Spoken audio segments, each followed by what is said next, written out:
प्यारे स्टूडेंट, स्वागत है आप सभी का अपना चैनल न्यू क्लासेस में। आज का वीडियो क्लास 11 के स्टूडेंट के लिए काफ़ी इंपॉर्टेंट होने वाला है और ख़ास करके वैसे स्टूडेंट के लिए जो क्लास 11 में आर्ट्स लेकर के पढ़ाई कर रहे हैं। और आज मैं आप लोगों को हिस्ट्री सब्जेक्ट का काफ़ी वीवीआई एमसीक्यू क्वेश्चन आंसर बताने वाला हूँ, जो हिस्ट्री का चैप्टर 7 है। और चैप्टर 7 का नाम क्या है? तो बदलती हुई सांस्कृतिक परंपराएं। इसके जितने सारे इंपॉर्टेंट क्वेश्चन हैं जो परीक्षा में आने की पूरी संभावना है, ऐसे प्रश्नों को आज मैं लेकर के आया हूं और आप सभी स्टूडेंट के लिए काफ़ी इंपॉर्टेंट है। वीडियो को अंत तक देखिएगा। हर एक स्मरणीय प्रश्न जो होते हैं, हर एक महत्वपूर्ण प्रश्न जो होते हैं, सारे प्रश्न आप लोगों को बिल्कुल अच्छे से समझ में आएगा। और एक एक प्रश्न का आंसर भी अभी मैं साथ में आप लोगों को एक्सप्लेन करके बताते चलता हूं, आप लोग लिखते चलिए। और बहुत सारे स्टूडेंट नए आए होंगे तो आप लोग चैनल को सब्सक्राइब करके बेल आइकन को जरूर दबाइएगा। मैं बार बार ये शब्द क्यों बोलता हूँ? क्योंकि अगर आप लोग सब्सक्राइब नहीं करेंगे तो फिर आप लोग रेगुलर मेरे वीडियो को नहीं देख पाएंगे। और बहुत सारे स्टूडेंट ऐसे होंगे जो मेरे वीडियो को रेगुलर देखते हैं और वे जानते हैं कि मैं रेगुलर वीडियो अपलोड करता हूँ और हर एक सब्जेक्ट का कर रहा हूँ। ठीक है, ज्योग्राफी हो गया, न्यू मॉडल पेपर सॉल्यूशन अगर आप लोग देखना चाहते हैं तो वो भी आप लोगों को मिल जाएगा। ठीक है, मेरे चैनल के प्ले लिस्ट पे जा करके आप लोग खोज सकते हैं। ठीक है, वहाँ पर हर एक चैप्टर का सॉल्यूशन आप लोगों को मिल जाएगा। और चलिए यहाँ पर देख लेते हैं इसके जो बहुत सारे स्मरणीय प्रश्न हैं, तो ये भी काफ़ी इंपॉर्टेंट होता है एग्जाम के लिए। ठीक है, तो यहाँ से भी आप लोगों को प्रश्न काफ़ी एग्जाम में देखने को मिलेगा। तो यहाँ से काफ़ी सारे जो प्रश्न हैं ये आप लोगों को याद करके रखना है, लिखते चलिएगा। ठीक है, यहाँ पहला प्रश्न जो दिया हुआ है कि 14वीं या फिर 17वीं, ठीक है, ये शताब्दी में यूरोप में नगरों का विकास एवं नगरीय जो संस्कृति है उसमें काफ़ी वृद्धि यानी कि काफ़ी बदलाव हुए हैं। ठीक है, आगे यहाँ पर देख लीजिए कि 1341 ईस्वी में पेट्रोक को रोम में, ठीक है, राजकवि, यहाँ जो दिया हुआ है राजकवि की उपाधि से सम्मानित किया गया था। किसको? तो याद रखना है पेट्रोक को। ठीक है, आगे यहाँ पर देखिए कि सीसरो जूलियस सीजर का समकालीन था। कौन था? तो समकालीन था। ये भी काफ़ी इंपॉर्टेंट है। आगे मतलब आप लोग जब तक लिखिएगा नहीं तब तक फिर समझ नहीं पाइएगा। ठीक है, क्योंकि अभी मैं यहाँ पर बता रहा हूँ, आप लोग लिखते चलिए। लिख करके जब आप लोग इसको रिपीट करेंगे तब आप लोग बिल्कुल अच्छे से समझ जाएंगे। ठीक है, क्योंकि आप लोगों को एग्ज़ाम देना है तो आप लोग तो लिखिएगा ज़रूर। ठीक है, तो लिखते चलिए। यहाँ पर अगला देख लीजिए कि 1416 ईस्वी में दोनातेलो में सजीव मूर्तियां बनाकर नई परंपरा को जन्म दिया गया था। कब? तो 1416 ईस्वी में दोनातेलो ने सजीव मूर्तियां बना करके एक नई परंपरा की जन्म जो है, नई पीढ़ी जो है उसको तैयार किया था। ठीक है, आगे यहाँ पर देख लीजिए कि विलियम वाइनडेल ने 1506 ईस्वी में बाइबिल का अंग्रेजी भाषा में अनुवाद किया था। कौन भाषा में? तो अंग्रेजी भाषा में। ये भी इम्पोर्टेंट है। आगे यहाँ पर देख लीजिए वेनिस और जिनेवा इटली के दो प्रसिद्ध नगर हैं। ठीक है, क्या है? तो एक मतलब दो नगर हैं। ठीक है, तो ये भी आप लोगों को याद रखना है। आगे यहाँ पर देख लीजिए जो अगला यहाँ पर प्रश्न दिया हुआ, प्रश्न नहीं है मतलब ऑब्जेक्टिव टाइप का है। ठीक है, तो यहाँ पर देख लीजिए टॉमस मोर द्वारा 1516 ईस्वी में यूरोपिया की रचना किया गया था। किसकी? तो यूटोपिया यहाँ पर दिया हुआ, यूटोपियों की रचना किया था, यूटोपिया का रचना किया था। ठीक है, कब हुआ था? तो 1516 ईस्वी में हुआ था। ठीक है, अगला यहाँ पर देख लीजिए 1525 ईस्वी को जर्मनी में किसानों का विद्रोह हुआ था और काफ़ी इम्पोर्टेंट है। ठीक है, क्योंकि यहाँ से काफ़ी सारा प्रश्न आता है कि किसानों का विद्रोह कब शुरू हुआ था? तो 1525 ईस्वी में शुरू हुआ था। ये भी इम्पोर्टेंट है, याद रखना है आप सभी को। यहाँ पर देख लीजिए कि पेरिस में अकादमी ऑफ साइंस, ठीक है, यानी कि इसे कहा जाता है विज्ञान अकादमी, की स्थापना कब हुआ था? तो 1673 ईस्वी में हुआ था और ये भी इम्पोर्टेंट है।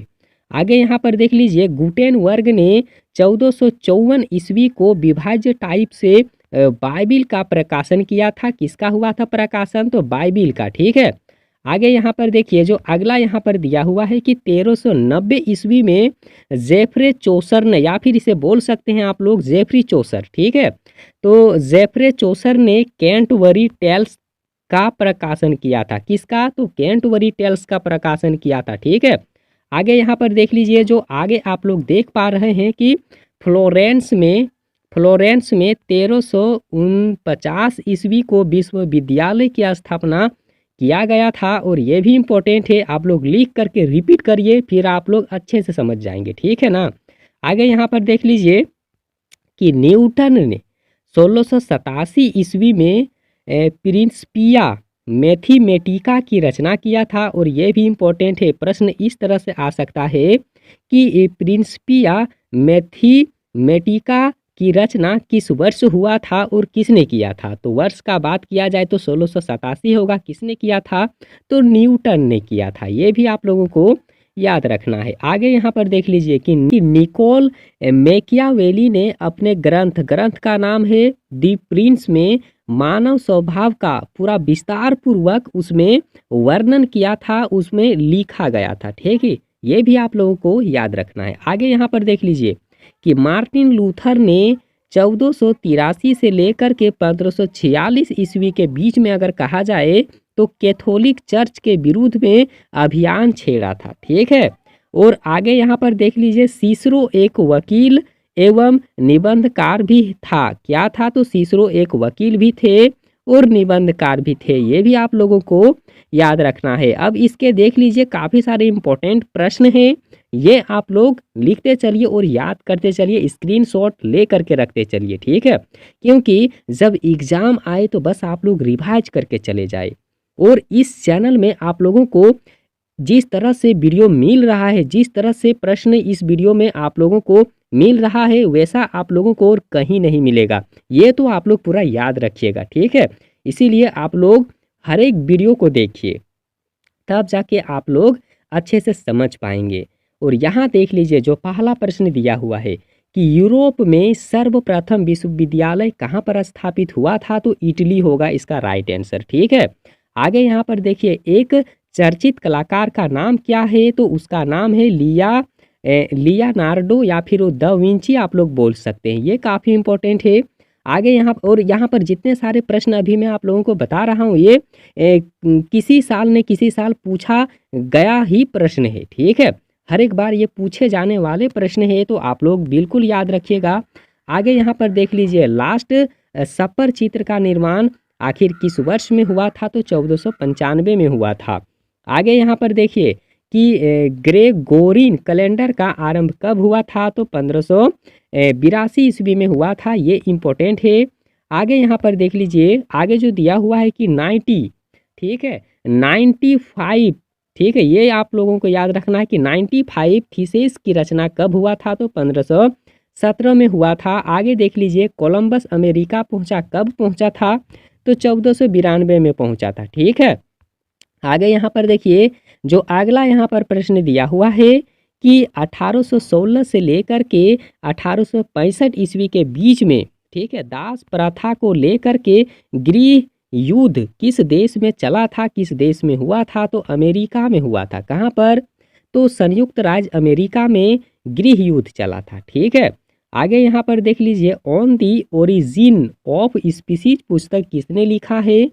तो चार्ल्स डार्विन इसका राइट आंसर होगा। आगे यहाँ पर देख लीजिए निम्न में कौन सी सामंतों की एक श्रेणी नहीं थी। तो सामंत की श्रेणी जो है वो बेरम नहीं थी, बाकी नाइट होगा, सर्फ होगा और ड्यूक भी होगा, लेकिन प्रश्न के अनुसार बेरन नहीं होगा, ठीक है। आगे यहाँ पर देखिए जो अगला यहाँ पर प्रश्न है कि चर्च को प्रतिवर्ष कृषकों से उसकी उपज का कौन सा भाग लेने का अधिकार था। तो इसका राइट आंसर होगा उपज का जो 10वां भाग था उसे लेने का अधिकार था, ठीक है। आगे देख लीजिए कि अभी जातीय सत्ताधारी वर्ग में प्रवेश के लिए प्रतियोगिता परीक्षा का आयोजन कहाँ होता है। तो चीन में होता है। कहाँ होता है? चीन में होता है। ये भी आप लोगों को याद रखना है। आगे यहाँ पर देखिए सोने और चांदी के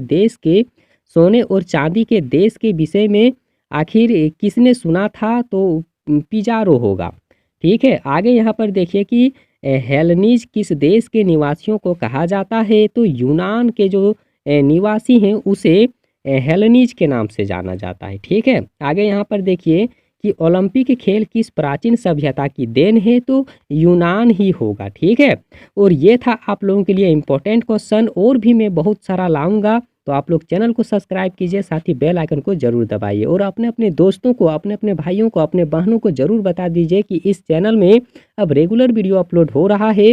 फाइनल एग्जाम के लिए काफ़ी इंपॉर्टेंट वीडियो मैं आप लोगों को दे रहा हूँ। ठीक है, वीडियो देखने के लिए बहुत बहुत धन्यवाद।